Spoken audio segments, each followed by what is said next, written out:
D'habitude, ce sont les enfants qui invitent leurs copains à jouer à la maison. Mais pas là.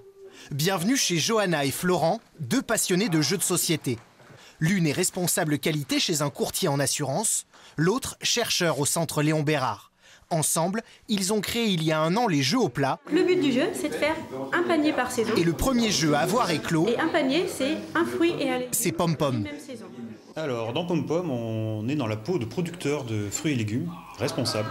C'est-à-dire qu'il va falloir produire équitablement des fruits et des légumes tout au long de l'année, sans faire de surproduction, et en faisant attention aux calamités, parce que quand on est producteur, il y a des calamités. Fabriqué entièrement en France, pensé comme un divertissement militant et écolo, Pom Pom représente un sacré pari pour ces deux créateurs. Chaque année, 800 nouveaux jeux sortent sur le marché. Difficile de tirer la carte chance. Le couple a tout de même investi 12 000 € pour se lancer.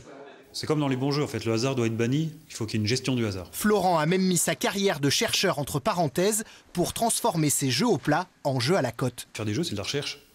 Il y a énormément de points communs dans l'idée, la création et la conception d'un jeu, et dans la démarche de recherche scientifique, en fait, au niveau des hypothèses, des façons de vérifier pour voir si ça fonctionne. Et pour l'instant, ça fonctionne plutôt bien. En moins d'un an, sur 3000 pom-pom fabriqués, Johanna et Florent en ont déjà vendu la moitié.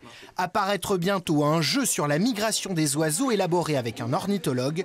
Si certains jouent comme des billes, eux c'est sûr, la leur, ils la touchent.